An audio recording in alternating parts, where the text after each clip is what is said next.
No. Not working right out the gate. Why wouldn't it work? Man, let's see. Oh, it's been a minute. It has been a minute. Do it live. Man, what a pain in the for me to get this going. Holy moly. All right. My live setup feels like the Bears offense. That was too fucking easy, right? Man, it's been a while. It's been 2 months.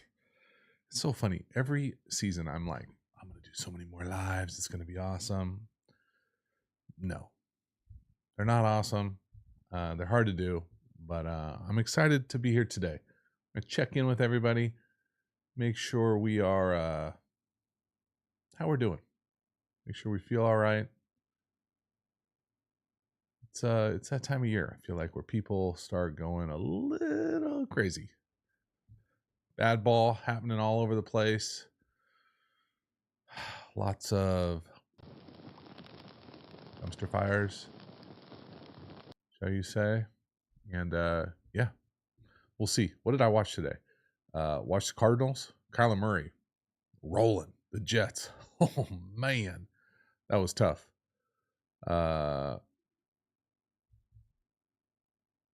Then did the Bears full game. That was really, really tough, man.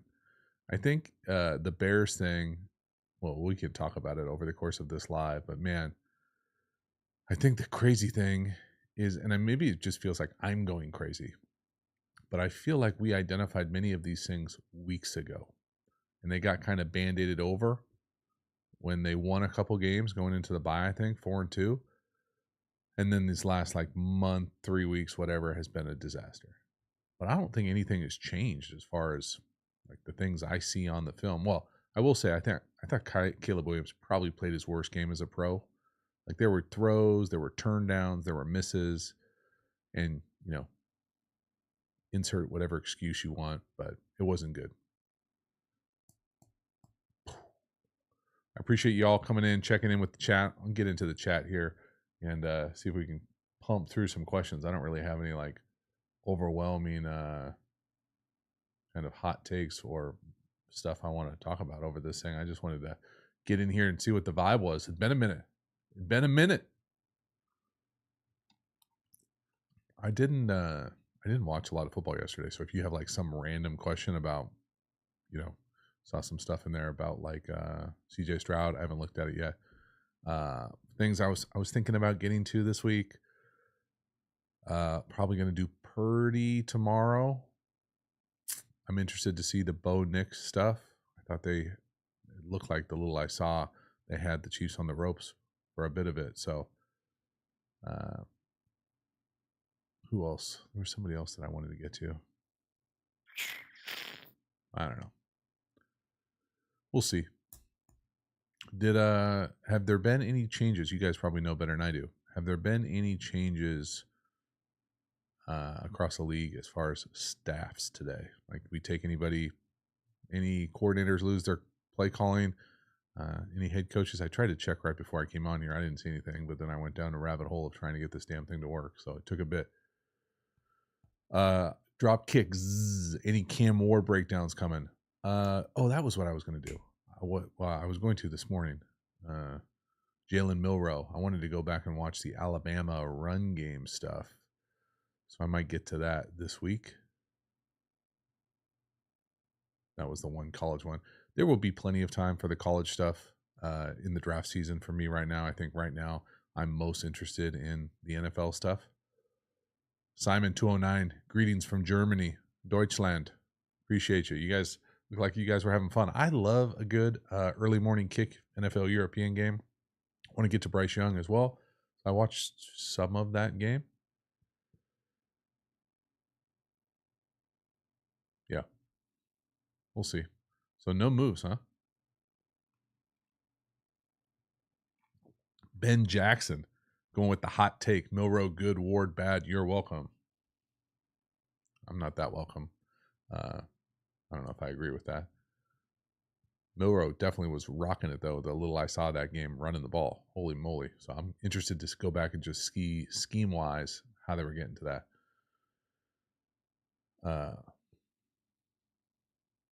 Nick, I'm gonna butcher your last name, bro. We'll call him Nick Urba. Sadly, no play caller changes in Chicago as of right now. Nick, it's tough, man. Going back and watching that film, and if you haven't seen it already, I shared it on the Patreon community. I don't know. Like, I'll be honest. Like, just I don't know what a different play caller would come in and necessarily do. Like, I mean, that's probably not the most settling answer you can get, but you're not gonna. I can imagine you're not gonna make a change at quarterback. I certainly wouldn't.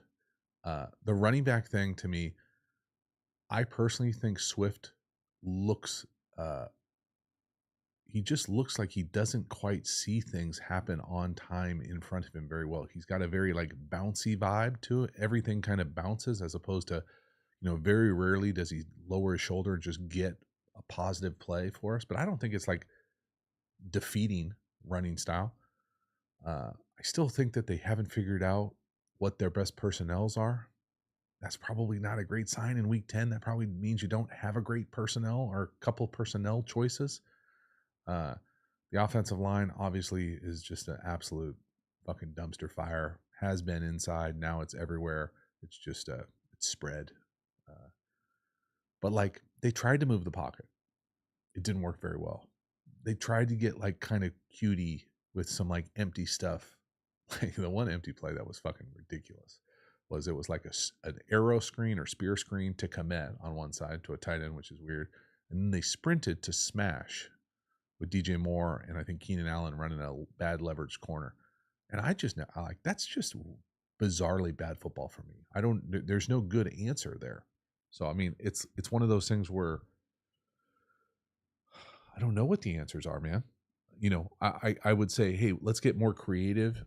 I think the one thing, if you were to say, hey, what would you fix? What would you do immediately? Okay, and I see some super chats in here, so I'll get to them.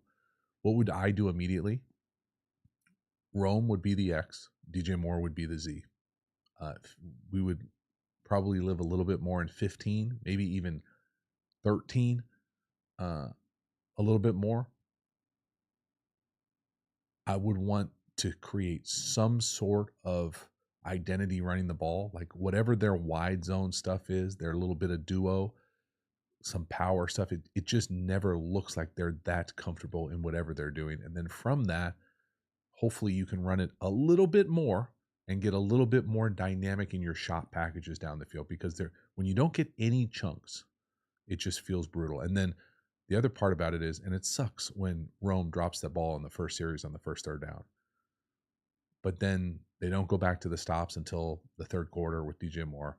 I still don't think they necessarily use DJ Moore at what he's best at all the time. And I'm just straight up, and I'll be really explicit here if you're a Bears fan. I'm tired of seeing Keenan Allen run choice routes where he breaks out towards the sidelines for 4 yards. I'm fucking tired of it. I don't want to see it. If anybody does it, I want it to be DJ Moore.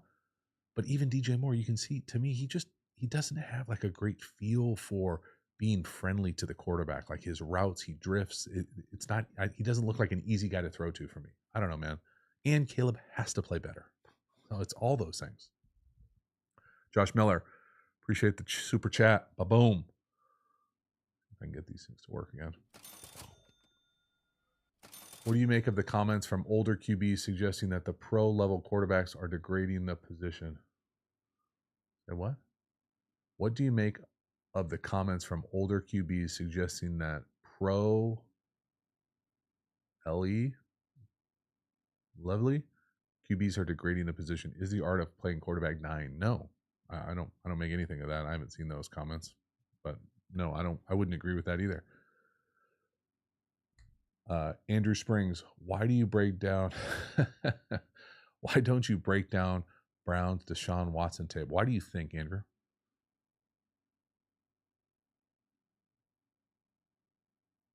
Why do you think? that reaction that probably everybody had watching this with me looking through your soul is probably the reason.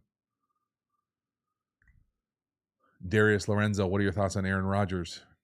I haven't watched the Arizona or the whatchamacallit, the Jets offense recently. I think whatever I watched back a couple times ago, a couple weeks ago.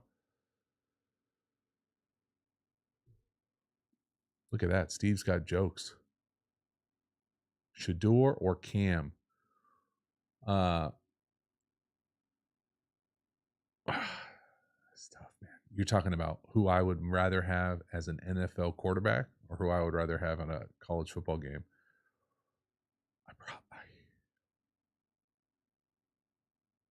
I probably want to say Cam. I probably haven't watched enough Shador since the first couple weeks. I haven't probably watched enough college football. Although I will say to all you diehards out there on ESPN2 who watched UC Davis take down Montana on Saturday night, you're welcome. The Aggies are rolling.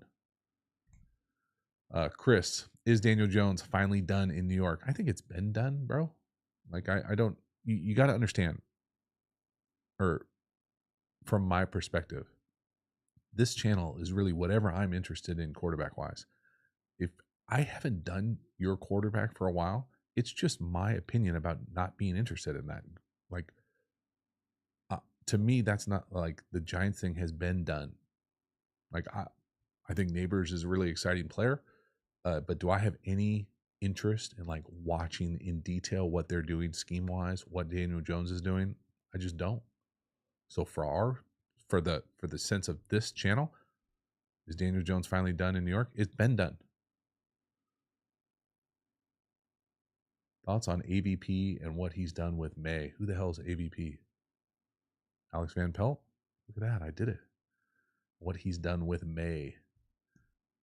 I mean, I would have to go back and look at the film, but from what I remember before May got hurt, I thought he was getting better really quickly.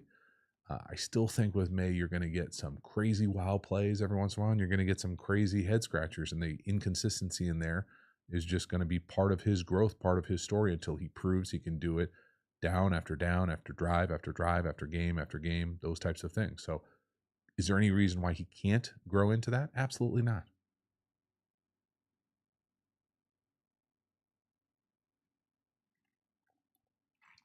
Oh man, Emilio, does the Panthers have to go to Kansas City? Yikes.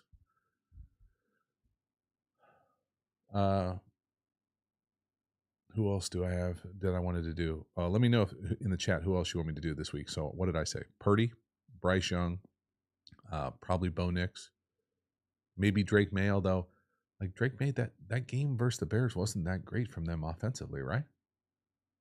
Oh, Russell Wilson.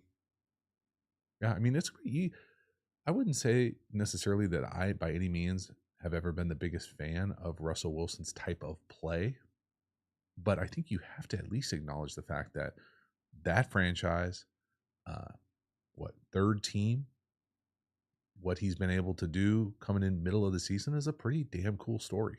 Like it really is. Like I'm intrigued.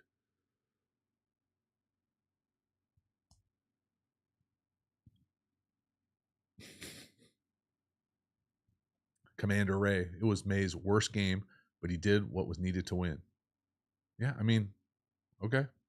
Oh, Herbert. That was the other one I wanted to see. I see you, Gavin. Gavin, where to go? I'll read the comment. I need to see Herbert / Greg Roman situation analyzed. Yeah, I mean, again, normally I wouldn't be that interested in that type of scheme, but I think when you start kind of pulling apart the teams that look like they are surging, that looks like they are getting better, that looks like they're playing some of the best football in the league, when you start getting around the holidays, those are the teams that I'm most interested in. For sure. And the other one I saw in here that I haven't talked about is I just forgot what I was going to say. Oh, Jane Daniels. So Jane Daniels continues to kind of like be this year's seemingly CJ Stroud when it comes to, consistency, performance, what they're doing with that roster that I didn't necessarily think, maybe had that quality in it right now. Pretty damn impressive. Mansour, Why did you do Lamar Jackson? Did you do Lamar Jackson? And what are your MVP rankings? My MVP rankings are non-existent. I just don't give a shit. My Lamar Jackson, I'm pretty sure I did on Friday. What day is today? Monday? Didn't they play on Thursday? So pretty sure I did their game versus the Bengals. I wanted to do a mashup game, which I saw Luke Smith suggest, which is a good idea. I just didn't get to it. Inevitably, the way that this channel works for me and kind of like the mental like workflow of it is I try to crank out videos early in the week when I think people are most interested in kind of the reactionary, like what the hell happened. By Friday, I forget who even played the previous Sunday or like what I wanted to do. So it's just one of those things where I just didn't get to it. And honestly, my Friday videos get significantly less traction than anything that I post early in the week. So even if it's a good game Thursday Night Football, people just aren't, at least our people, these people, us, y'all aren't watching it. So that's just the reality of it. So I don't feel like this burning desire to crank out multiple videos on a Friday.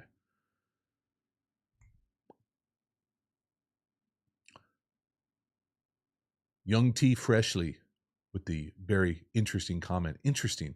No Mahomes and no Goff. Salty.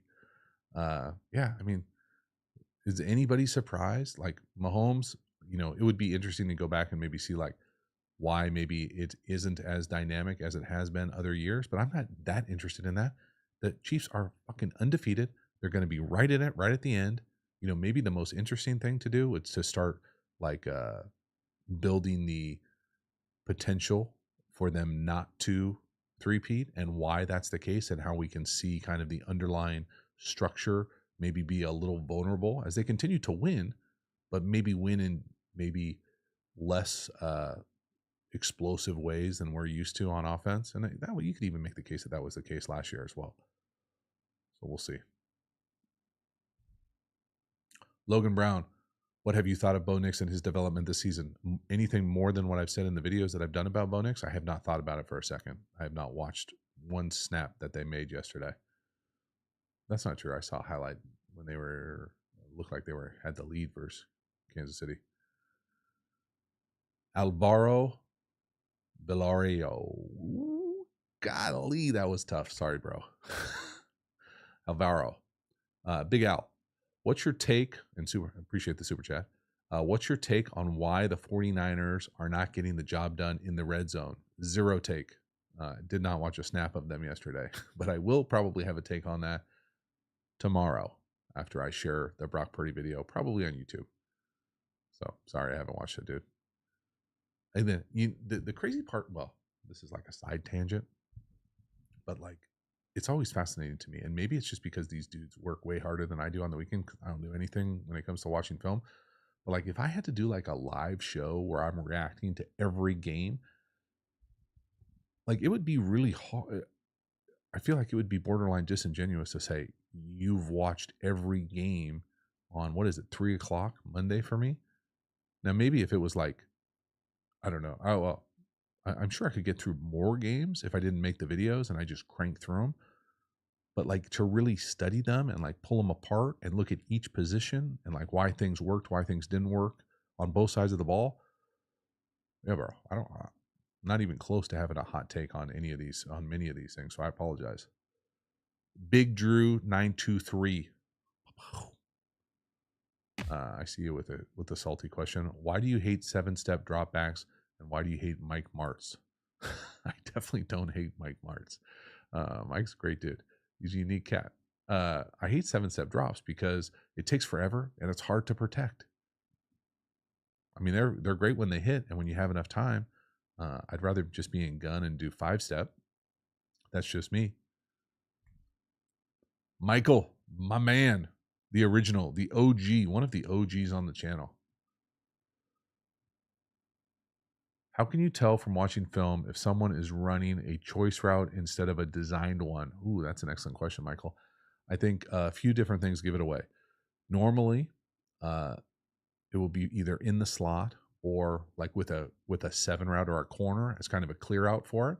But then the thing that gives it away the most is that they usually teams will teach like a skip off or like a take your time release. So you'll see the guy kind of like bounce off the line of scrimmage. And what that's doing is allowing the defense to declare, and then you can kind of run the route off the leverage. So it's kind of that bounce off the line of scrimmage, let the defense declare. And then oftentimes the other thing about it is they'll almost always break away from leverage. So it's pretty hard to run a choice route. I think sometimes it's a big hit if you cross leverage. So let's pretend my coffee is the football. The defender's inside right here. And as I come up, most teams will say break out. If you're a fucking Chicago Bears, they'll break out 99% of the time. The big play can often happen when you cross the technique, but you'll see that kind of like skip off and then run out. And that's kind of how I think of it. I mean, they're everywhere in the league, and rightfully so, because you almost always give you a winner. But you're hoping that you break a tackle, that you get some yak. It's not always a catch and quick out of bounds with Keenan Allen.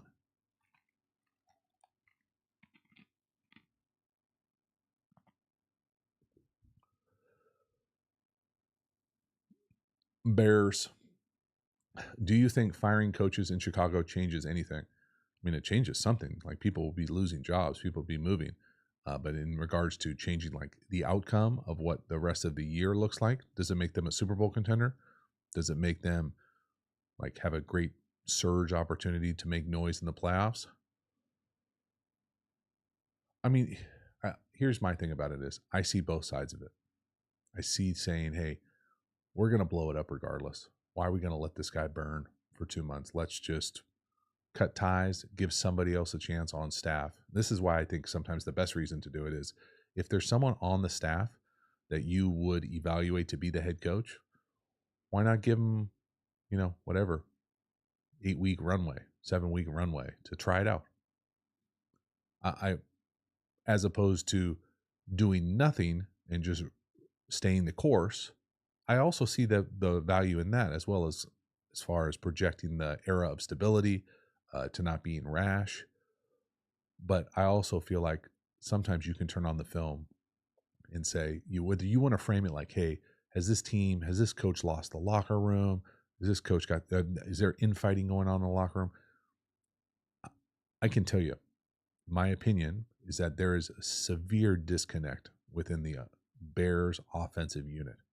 Okay, so whether that's play caller, position coaches, head coach influence, relationships on the perimeter, meaning like different relationships with the quarterback, who's pouty, who's mopey. And that type of stuff actually doesn't really bother me that much. I don't really care if you're mopey. Like, I'm not a great body language guy.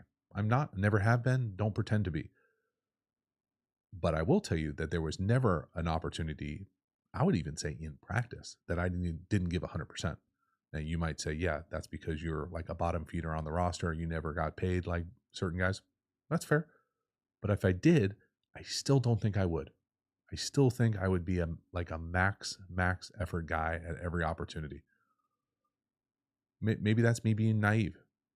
But when I see effort issues, that's when I have to go, hey, we've got some major accountability issues. We either don't have people telling the players the truth, or we don't have people who have the capacity to tell the truth, or both. Or we got some dudes that are a problem in the locker room. And we probably got some guys who aren't good enough to be on the team that are playing. And so it can be all the above. There's no easy answers. Firing the head coach, firing the coordinator, I don't think it really matters right now. I don't think the future head coach is probably on staff there. Is it going to be a tough couple months? Probably. Is it the only organization that's going to go through that? Nope. But it's just the most glaring kind of dumpster fire right now.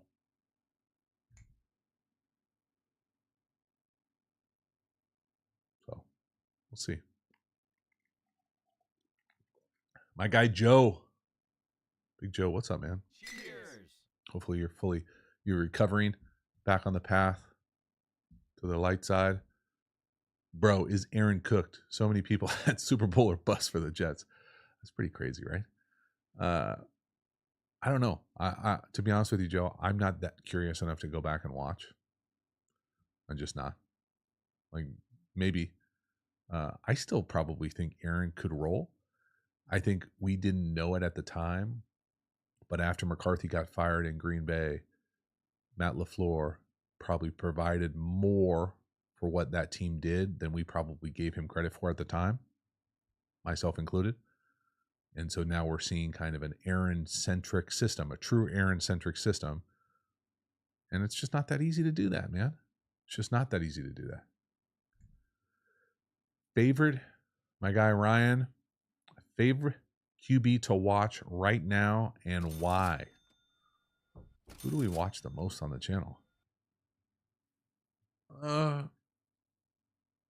mean, I would probably say I watch the most of Caleb Williams. I don't think that's my favorite QB to watch.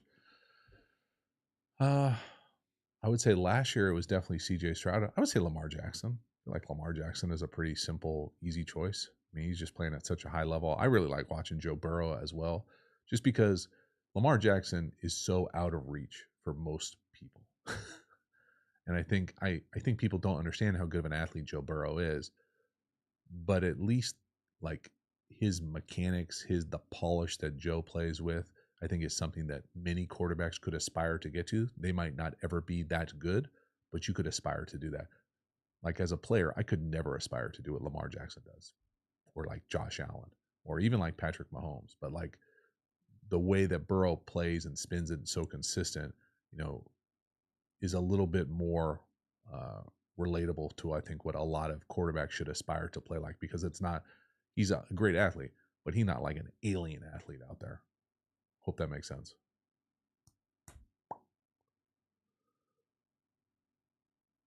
Who else we got? I do appreciate you guys as you come in. Saw somebody in there trying to get me. My guy Warren trying to get me those likes. I'll be honest, I'm not sure how much it really matters on a live. Every time I do a live, I forget how much I do enjoy it. It's just one of those things where life gets in the way. And normally, the reason that it's not getting in the way today is because it's Veterans Day. I haven't got a chance to say this. If you're in the States, thank you for veterans for your service.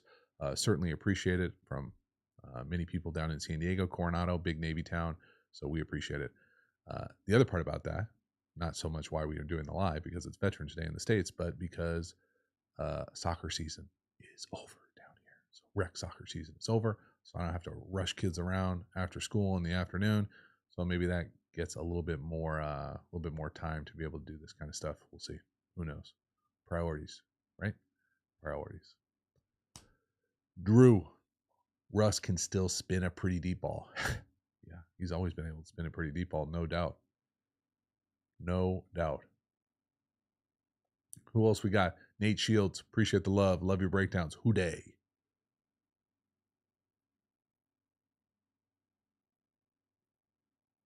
Ben Plaster. What camera do I use? I don't get that question a lot. Canon EOS R. It's old school, but it works well for me. N sub. Coaching question, : what are your coaching points on back shoulder throws regarding aiming point, timing, etc.? Oh, baby.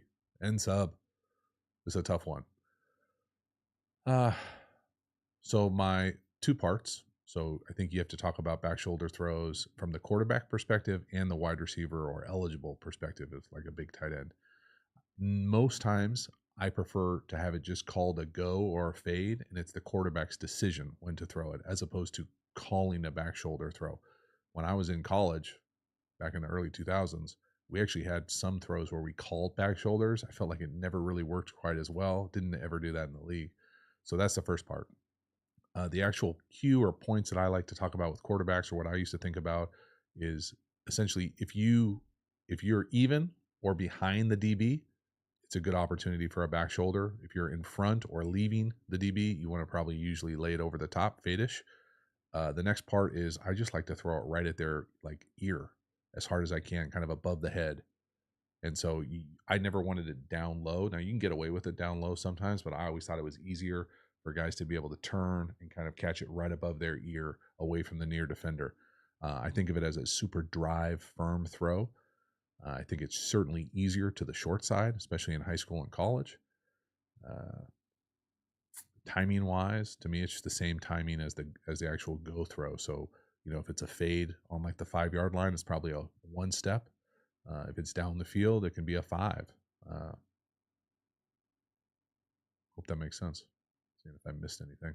The other part about it, the thing that helped me the most anecdotally throw back shoulder throws was just doing it a lot. And you can do it without a DB. You can just tell the wide receiver, hey, run a go. I might throw a back shoulder. And so every once in a while you throw a back shoulder. Now wide receivers probably don't want to go run out there and run 10 go balls, but suck it up, bro. Luke Smith. I wish I could give you your money back, buddy. I don't have an all-time team. 3 wide receivers, tight ends, bro. Can I give you a refund?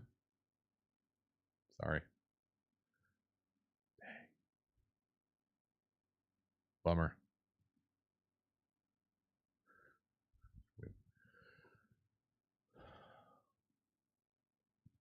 Sean, what up? Yo, yo, yo, yo, yo.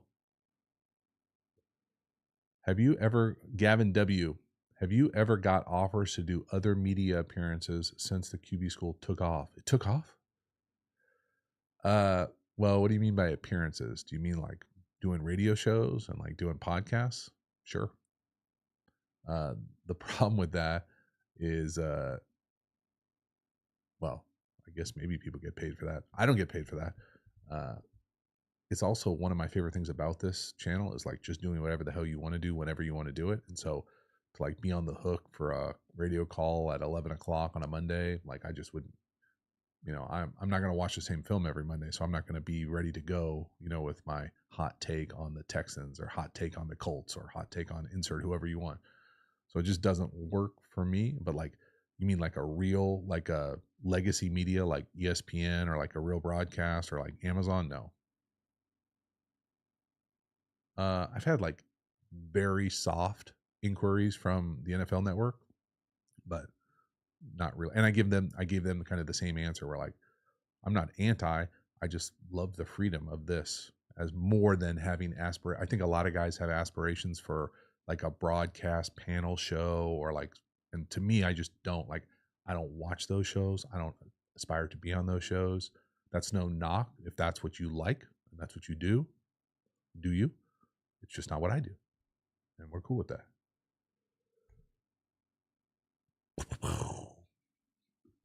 Sean, my guy, I always appreciate the support. Who were the best position coaches you were around?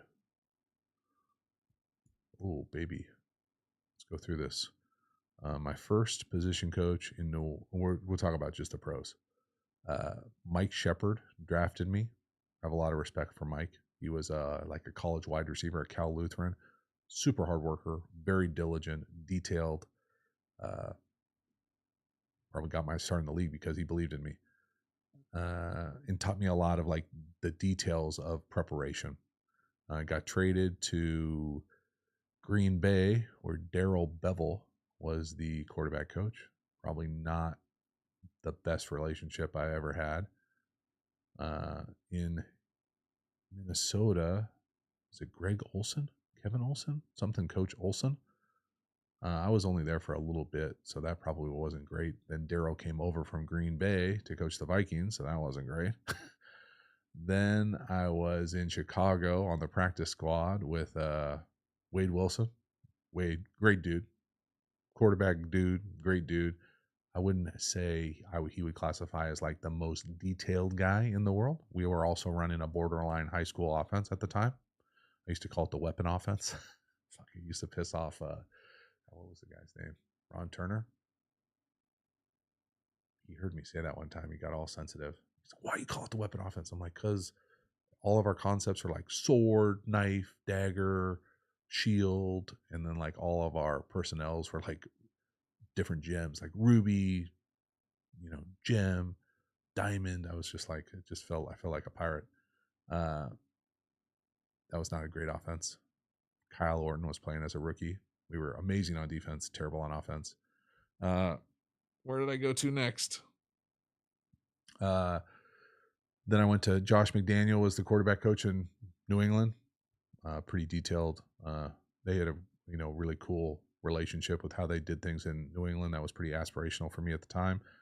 That was cool. Then I had in Detroit and San Francisco, Adam Gase, Ted Tollner, both good dudes. Adam's a good friend still. Ted is a solid dude as well. Then in Oakland,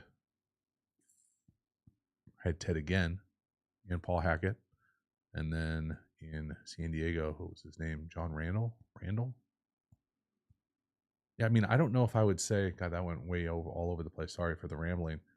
Were the best position coaches you were around. I don't know if I would say any of those guys. Probably the guy who provided me the most individual value was probably Adam Gase, just because he really helped me learn a high volume offense really quickly in a camp situation. So he probably provided the most amount of value for me. But they were all great human beings. Some of them were probably just better communicators, better at being able to pick out like what's important, what's going to help us play better, and to identify and teach those things, all at different kind of skill sets. Hope that makes sense.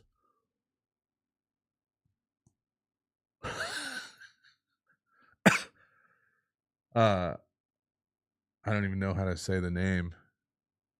Something Bangu boy. Who's the smelliest teammate you've ever been around? There were some really, really weird teammates I had, especially in New Orleans. There was one guy, man, he was a tight end. I can see his face, but I can't think of his name. I swear the story was always that he used to drink his urine all the time. And it was just it wasn't like we were in a survival mode. This was like at the facility. So I'm not sure if that was ever true, but that was kind of the locker room talk. It was a different cat. I should think of his name. I don't want to throw him. I won't throw him under the bus here. Not that it would ever get back to him, but still. All right. We're going off the rails here. I can feel myself slipping.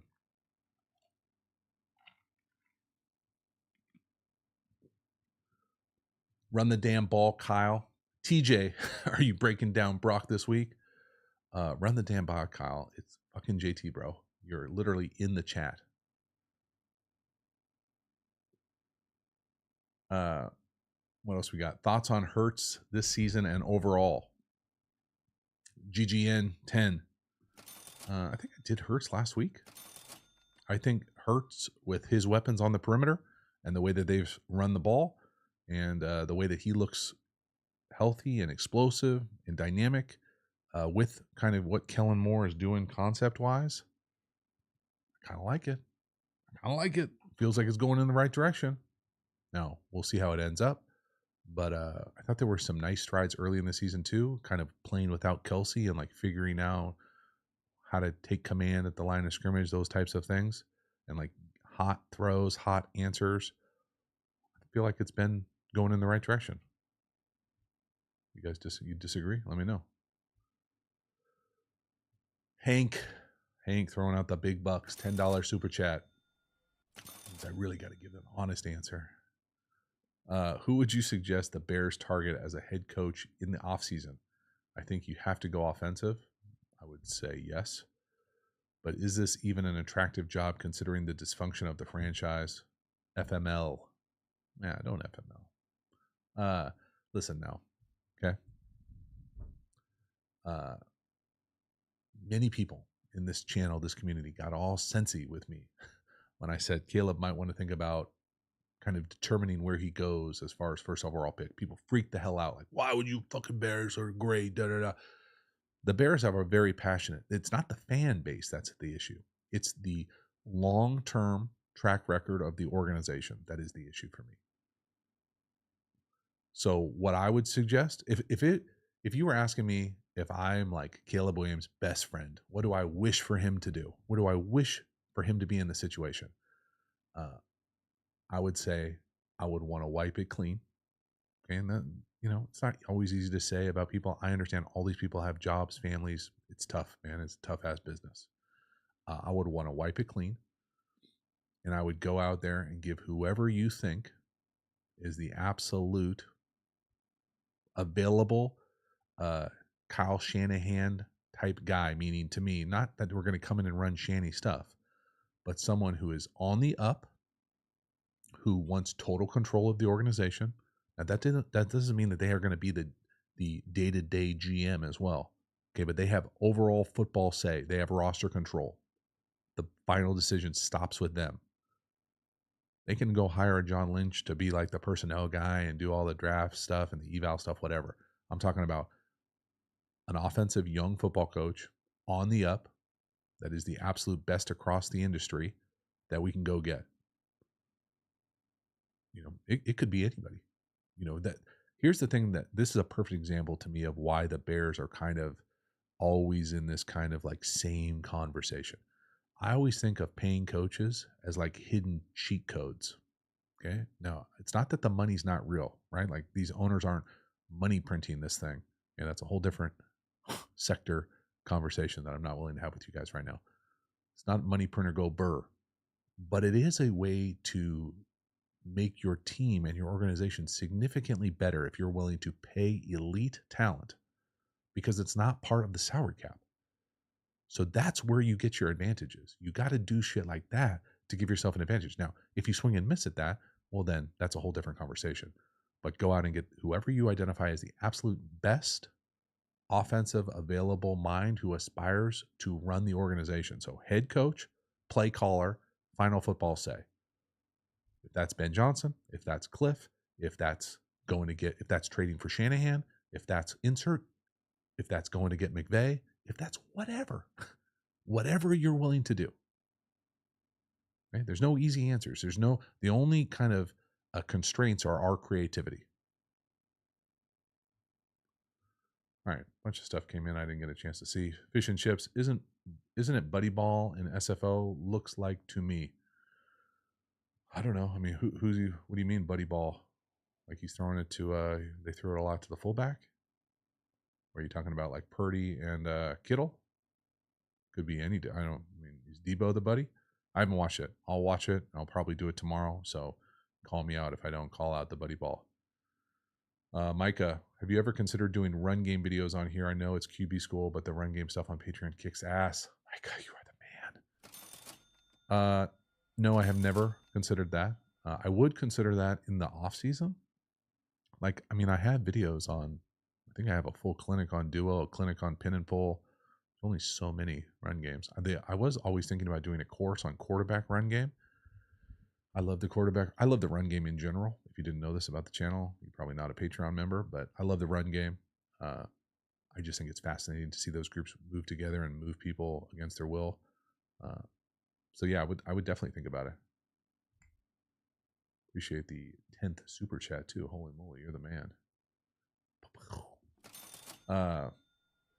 Alexander Wilson, the NFL Throwback Channel put up your start with the Niners against the Seahawks in 2008. Do you have any memories of that game?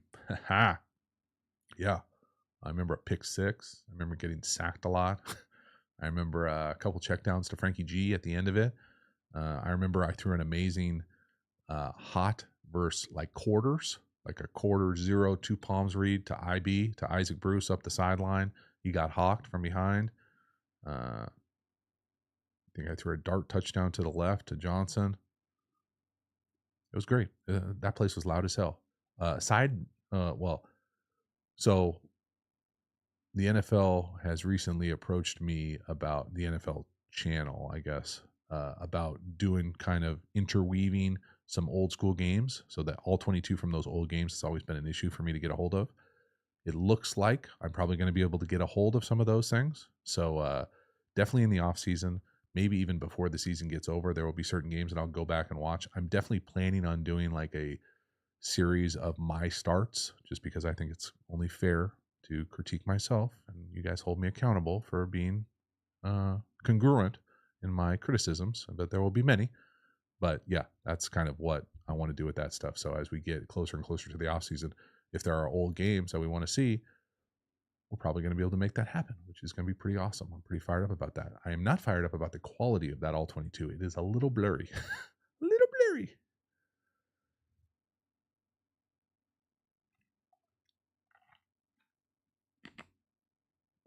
All right. What else we got? All right. I think we're rolling out here. Like we're done on so many different levels. I see a bunch of like things about Caleb or the Bears in the chat. Y'all, the nicest thing I can do is not answer it again for the people who were here at the beginning, but just say, you know, it's $5. It's a Patreon community. If you're that interested, watch the whole video. Hear the critiques there in real time. It will show you evidence. If you don't want to do that, then it's not that important to you. No, I'm all right with that too. All right. I think that's about it. We hung out for what? Who knows how long this thing even went? I can't even find it. 45-ish minutes. All good stuff. Fish and chips. Stop being so salty, bro. Nobody likes that much vinegar on your salt and on your fish and chips. All right. Y'all take it easy. See you on the other side.